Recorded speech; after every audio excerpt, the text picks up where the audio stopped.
All right, welcome back to this first session of the Smart Protein Summit, Day 3. We're very excited to dive deep into the alternative protein, the smart protein sector with some of the major investors in the space. We're very excited also to have with us today Rajeev Chitrabhanu for this session. Rajeev is founder at Magnetic and one of the most well-respected and well-known bankers and investors in India. Rajeev served for many years at the helm of financial services leader JM Financial, which was formerly JM Morgan Stanley. He recently moved on from JM Financial as the CEO and set up Magnetic, which is a platform to help great consumer brands launch and scale. Rajeev has spent a significant amount of time diving into the food tech and smart protein ecosystem, and we're delighted to have him with us at the summit. Rajeev, thank you so much for your time. Welcome to the Smart Protein Summit. Hi, Varun. Thank you. Thanks for having me here. Excellent. So Rajeev, my first question is very simple. Firstly, what is someone who has generally been very low-key and has had one of the best, most successful track records of building and banking these disruptive consumer businesses? What are you doing in the alternative protein space? Why are you sniffing around in this space? It's an interesting question, but not that surprising. I've always looked for white spaces, new trends. And if you really think about this space, it's a combination of consumer health and tech, but a different type of tech, biotech. I always try to follow changing consumer behaviors, their motivations, values, and aspirations. And whenever you follow these, you realize it leads to a change in corporate behavior, and this finally leads to a thesis. The movement towards green, clean, healthier products is irreversible. Global warming, all of these trends that we know about. And whenever all of these things come together, they lead to disruption. And disruption leads to opportunities. Out of all of these, I think food is one of the biggest where we stand today. It is also an opportunity in many other areas like non-food products, ingredients, materials. We're seeing that in cosmetics also for cleaner product needs. And if you really think about the behavior of the generation X and Z or Z, they care a lot about the environment, a lot more, which we'll talk about later, but it's a big opportunity. And people like you, GFI, and a few others are at the center of this change, creating awareness, and also at the end of the day, connecting entrepreneurs to a great ecosystem.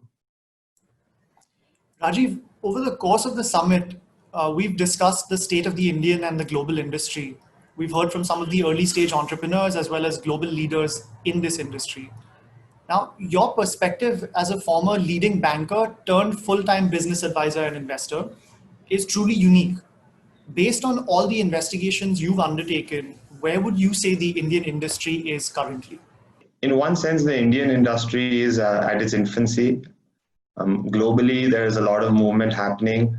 And again, that leads to an opportunity. We've missed a lot of the mature processes that other industries have gone through. We never went through a landline boom. We straight went through a mobile boom. We never went through a mall boom. We straight went online. So in some sense, I see a massive disruption and a fast-paced disruption happening in India. But to your question, at this point, it's very early. My experience with promoters, founders, is that it's a hard place to build new businesses, and especially in a food tech business. But the mobile internet is making this category much more accessible and allowing a proof of concept for entrepreneurs. In the last few months, I've spoken to over 40 companies, Varun, exploring alternative proteins, ingredients, consumer-focused alternative dairy products, ingredients, and also other areas in the wider theme of sustainability and clean entrepreneurship, like cosmetics and nutritional products. And as you said on day one, all of these industries and companies are poised for a breakout, but there's a lot of work to be done. I think a lot of people think it's like the gold rush or it has the semblance of the internet era, the dot-com era, where a lot of people feel that just by outsourcing a product, getting ingredients, putting soya chunks together, and listing it on a marketplace, you at the end of the day have a product, you have a company running, raise money. And there are a lot of new investors who really don't have a track record of investing that have come into this space also. So that's a little worrying to me. But I think at the heart of this, I think we forget the fact that R&D is very, very critical as we evolve. And all of the companies, I mean, we look at Beyond Meat really as the epitome of, or the guy that started this whole movement, and market cap of around $8 billion. But if you look deeper, I think that the valuations that that company gets, a lot of it has to do with R&D. I don't know if you are aware, but they spend around $20 million per year just on R&D. I think their budget for next year is $30 million. And when they started off, I think they spent around $40 million before they really got the product out. So India is a very complicated landscape. And the second issue is that the way we're structured as a country, I mean, it takes an hour and a half to fly from probably the north to the south. But if you think about transporting goods, it takes almost 3 to 5 days for products to move. And therefore, companies need a lot more hand-holding. They need help on product development, product market fit, go-to-market, distribution, and lastly, financial discipline and planning. So I think that, yeah, there is an opportunity, but there's still a lot of work. I can't disagree with you there, Rajeev. I think that's all very well said. And coming from you, I think if someone like you says the industry is poised to break out, I think it means something specific and serious. That being said, you led these multi-billion-dollar financial services enterprises, right? So this is a whole different ballgame altogether.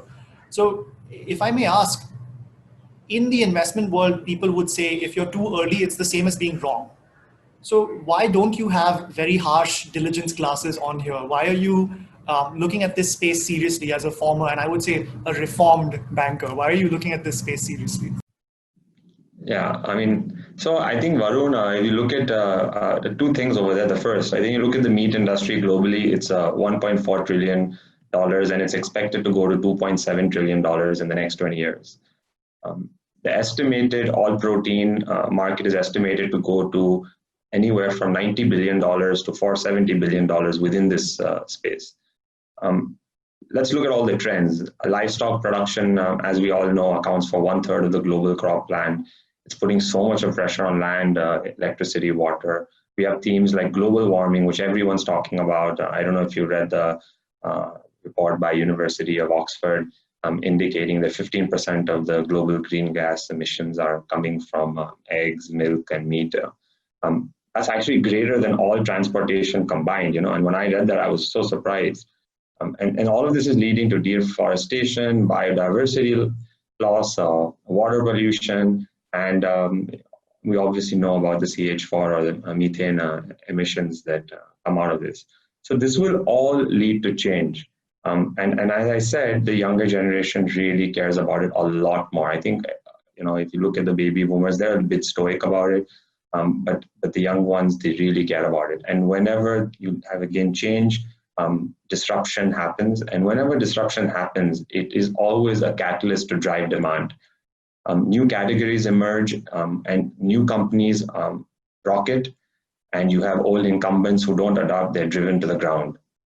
And I think that if you are able to reduce the friction to adopt, people will consume, but you need to give them options. And we've never been in a time where, if you look at companies like Geltor that have made a collagen which is not animal based. You have companies like Perfect Day which have replicated casein in the lab.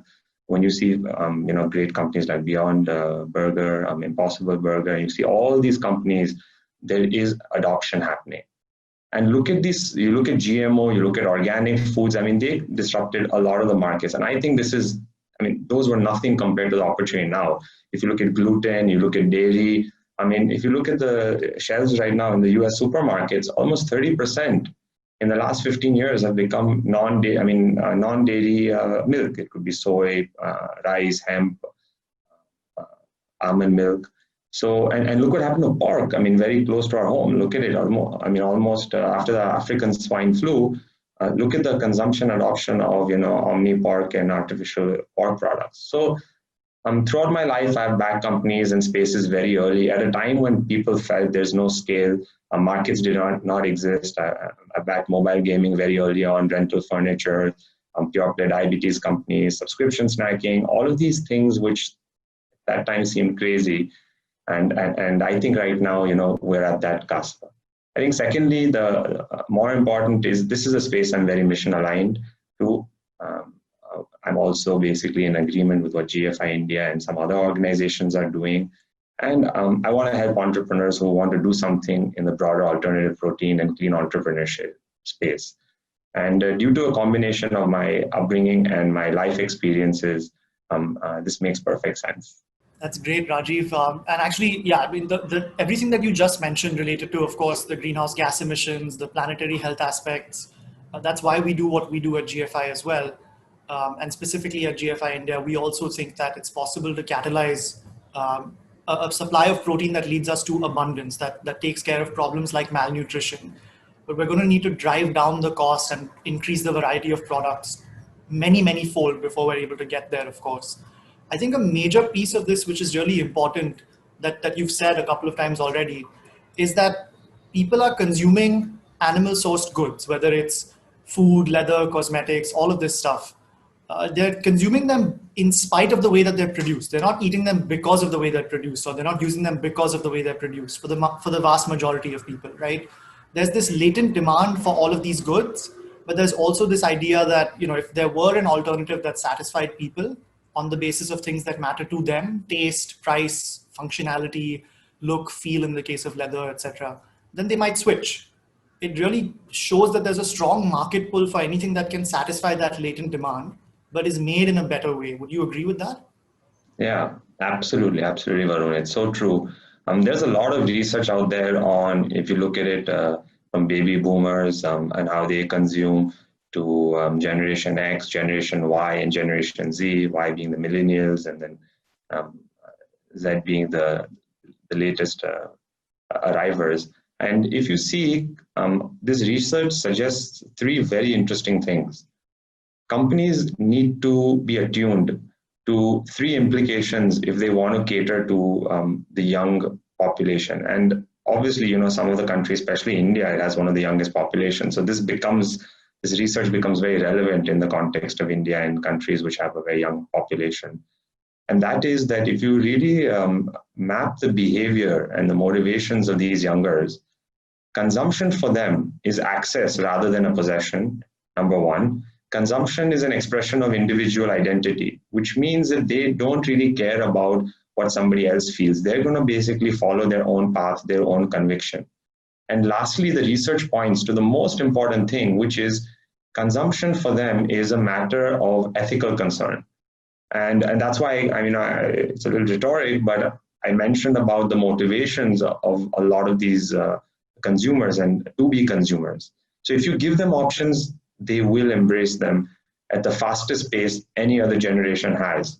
And with the fact that they are communal consumers, which means that they're community driven and they're digital natives, you add this layer of social network that we're experiencing, the adoption will be much more faster. And therefore it brings us to the estimate that I think that if milk can become 30% of the shelves in the next 20 years, alt meat can actually become almost close to 25 to 30% of the global number of meat which we talked about.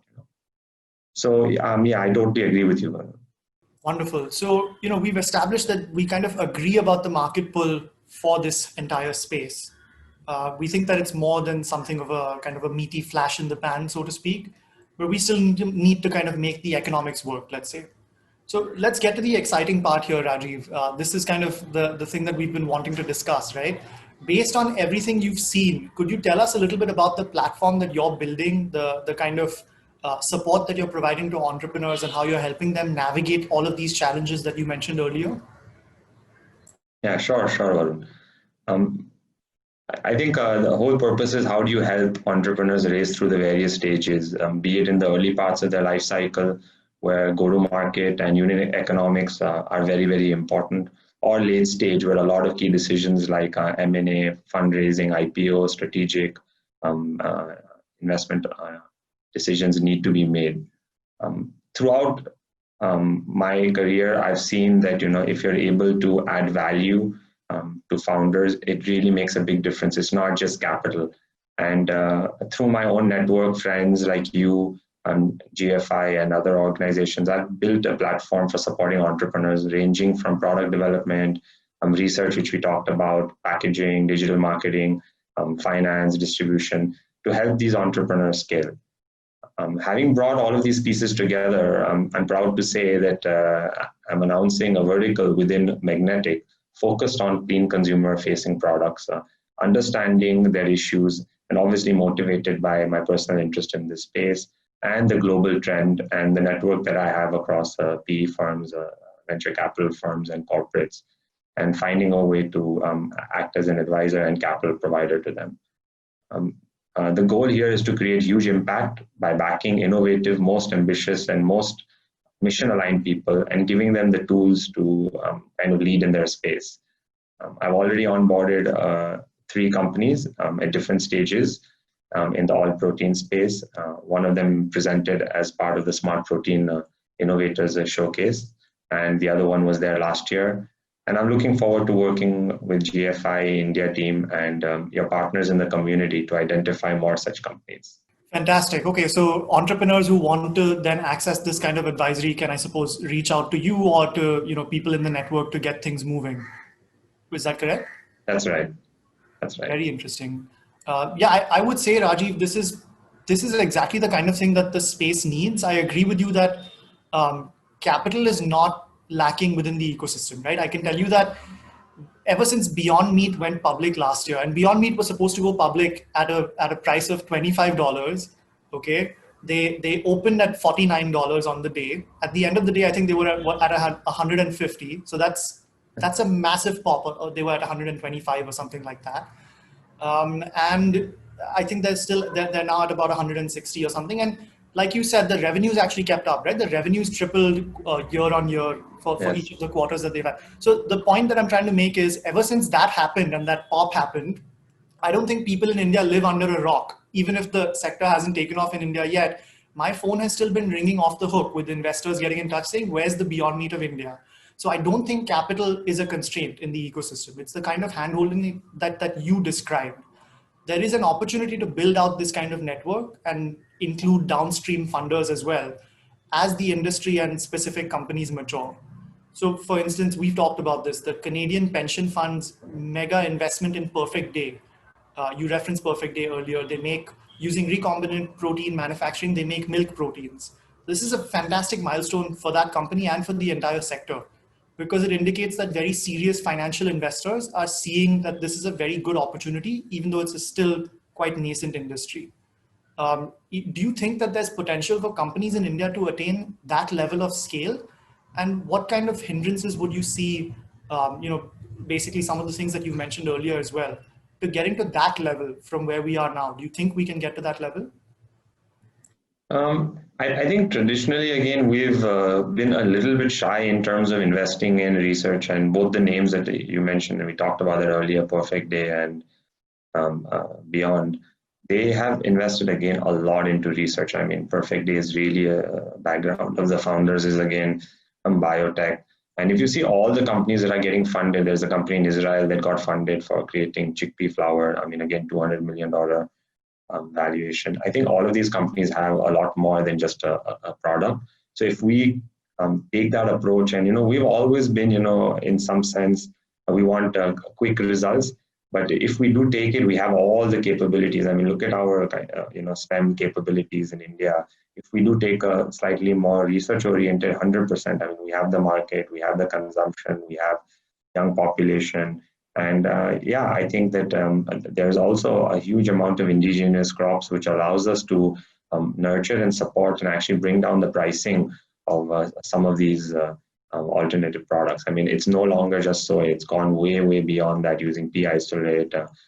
People are using mushrooms. People are using various other algae products also to mimic the texture and the taste. So yes, I think that there is, but as I mentioned, there's work to be done.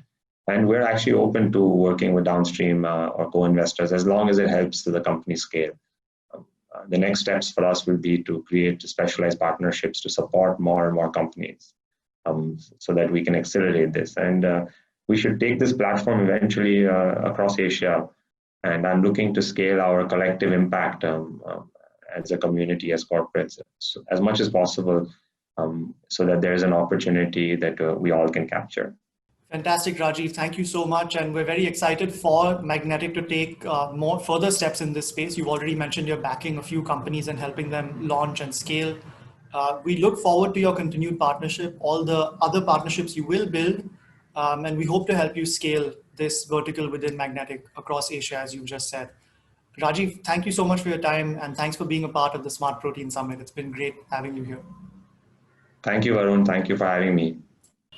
In the first couple of years of GFI India's existence, speaking to investors, especially of the stature of Rajeev Chitrabhanu, was a very different proposition for me, and then for me and the GFI India team over time, than it is today.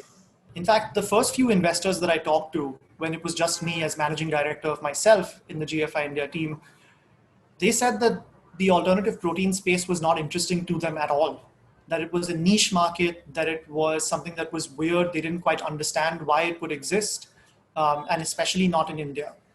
But what I can tell you is, just as Rajeev Chitrabhanu just said, people like him, seasoned investors, venture capital firms, people who 2 years ago would not have taken a call from me, have been kind of beating a path down to our door over the last year. And that's incredibly heartening. It's a sign of the maturity, not only in the global landscape, as we discussed with the Beyond Meat IPO, a number of other huge funding events, and of course, 2019 being absolutely huge for the alternative protein sector, especially plant-based meats globally. But it's also a sign of maturity in the Indian ecosystem. The quality of entrepreneurs we've been working with over the last couple of years has grown. The number of entrepreneurs we've been working with over the last couple of years has grown, and the enabling ecosystem around us that we've been building has matured immensely during that time. We have a number of other sessions during the summit that might pique your interest and give you more of an inside view into how investors are thinking about the space. But I just want to say or repeat that people like Rajeev Chitrabhanu, who are seasoned investors, people who have helped companies raise hundreds of millions of dollars, go public, this is exactly what's needed in the alternative protein space, not just in India, but globally today. So I would encourage everyone in the audience, especially if you are a potential co-investor with Rajeev's efforts, to reach out to him, think through how you could possibly scale this platform, the Magnetic platform, across Asia and across the world. And then, of course, if you're also entrepreneurs that are keen on working with someone like him, please feel free to reach out to us or to Rajeev directly. And now coming up right after this, we have one of those sessions that's going to give you a sense of the momentum in the Indian ecosystem. We're going to hear from Ritesh and Janelia Deshmukh, the founders of Imagine Meats. Stick around and we'll see you soon. Thanks.